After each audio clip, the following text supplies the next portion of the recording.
पुन्हा एकदा राहुल गांधी यांनी पत्रकार परिषद घेतली आणि सत्ताधाऱ्यांवरती टीका केलेली आहे. वोट चोरीचा थेट पुन्हा आरोप लावलेला आहे. आणि महाराष्ट्राचं उदाहरण दिले तर याच्यामध्ये राजुरा एक मतदारसंघ आहे. राहुल गांधींनी हायड्रोजन बॉम्ब सांगितला तर अख्खा भारत घाबरलेला होता की आता हे कोणचा हायड्रोजन बॉम्ब फोडणार. पण लवंगी फटाका देखील ते फोडू शकलेले नाहीत. इसका बार हा त्यांनी लावलेला आहे. मी मागच्याही काळात सांगितलं, राहुल गांधी हे सिरियल लायर आहेत. रोज खोटं बोलायचं आणि गोबेल्सचं तत्व हे त्या ठिकाणी मांडायचं हा प्रयत्न त्यांचा असतो. इतके वेळा इलेक्शन कमिशननी त्यांना नोटीस दिली, एकही पुरावा ते आजपर्यंत देऊ शकले नाहीत. एकही नाही. इलेक्शन कमिशन मध्ये देऊ शकलेले नाहीत, न्यायालयात देऊ शकलेले नाहीत. तरीही राहुल गांधींचं एका गोष्टीकरता मी कौतुक करतो की प्रत्येक वेळी येऊन माध्यमांसमोर खोटं बोलण्याची जी त्यांची हिंमत आहे ती खरोखरच वाखाणण्यासारखी आहे. अशा प्रकारचा नेता यापूर्वी मी कधीच बघितलेला नाही. ते किती खोटं बोलले तरी जनतेचा त्यांच्यावर विश्वास नाही. त्यांना जनतेतच जावं लागेल. जनतेत जातील तर निवडणुकांचे निकाल त्यांच्या बाजूने कदाचित कधीतरी येतील. पण अशाच प्रकारे खोटं बोलत राहिले आणि आपल्या मनाचं कार्यकर्त्यांचं समाधान करत राहिले तर कधीच या ठिकाणी त्यांच्या बाजूने निकाल येऊ शकत नाही. राहुल गांधी इन्होंने हाइड्रोजन बॉम्ब इस प्रकार की जो घोषणा की थी तो पूरा देश सकते में था कि अब कौन सा बॉम्ब राहुल गांधी फोड़ने वाले हैं. लेकिन ये तो ऐसा बॉम्ब था कि जिसमें कोई आवाज ही नहीं थी. फुस बॉम्ब था, इसमें कुछ नहीं था. इस प्रकार से ये बॉम्ब ही नहीं था.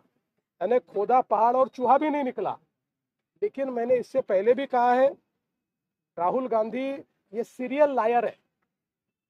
ये सफाई के साथ झूठ बोलते हैं और मैं एक ही चीज के लिए उनको मार्क्स दूंगा कि लगातार मीडिया के सामने आकर, नेशनल मीडिया के सामने आकर इतने सफाई से झूठ बोलना, ये भी अपने आप में एक बहुत बड़ी कला है जो शायद देश में अब उनके ही पास बची हुई है.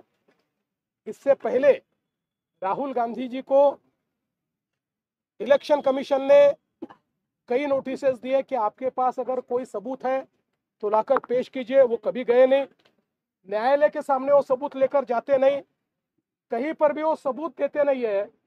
लेकिन बोलते ऐसे मानो सारी चीजें उनके पास हो. राहुल गांधी ये लगातार झूठ बोल रहे हैं. ये हिटलर के मंत्री गोबेल्स की टेक्निक है कि लगातार झूठ बोलो तो लोगों को शायद सच लग जाए. लेकिन राहुल जी, ये टेक्निक देश में चलने वाली नहीं है. जब तक जनता के बीच आप जाओगे नहीं, आपको वोट नहीं मिलने वाले. आप कितना भी झूठ बोलेंगे तब भी जनता उससे बरगलाने वाली नहीं है. और मैं ये मानता हूं कि इस प्रकार से रोज झूठ बोलकर वे भारत के संविधान का अपमान करते. भारत के संविधान ने जो न्यायालय तैयार किया उस न्यायालय का अपमान करते. भारत के संविधान ने इलेक्शन कमीशन जैसी संस्था तैयार की उसका अपमान करते. और एक प्रकार से पूरे संवैधानिक ढांचे का अपमान ये राहुल गांधी कर रहे हैं. बिहार चुनाव से पहले क्या जानबूझ के इस तरीके के मुद्दे को लाया जा रहा है ताकि बिहार चुनाव को इस्तेमाल किया जा? देखिए, मैं आपको एक बात बोलता हूँ, राहुल जी को इस देश की नब्ज ही नहीं समझी और वही गलती वो कर रहे हैं. उनको लगता है कि इस प्रकार से झूठ बोलकर वो बिहार जीतेंगे. बिहार मोदी जी के साथ जाएगा. महाराष्ट्रात राहुल गांधी हे राज्यातलं म्हणजे कधी बिहारचं उदाहरण देतात, कधी कर्नाटकचं देतात, पण त्याच वेळी महाराष्ट्रातल्या एक एक तालुका विधानसभेचा मुद्दा का उपस्थित करतायत, याचं प्रमुख कारण काय असेल असं वाटतं? महाराष्ट्रातला पराभव हा त्यांना जिव्हारी लागलेला आहे. त्यांना फार अपेक्षा होती महाराष्ट्रामध्ये. तुम्हाला माहिती आहे, त्यांनी हॉटेलही बुक करून ठेवले होते. त्यांनी मंत्रिमंडळाचा रचना देखील केली होती. काँग्रेसमध्ये अनेक मुख्यमंत्री तयार होऊन गेले होते.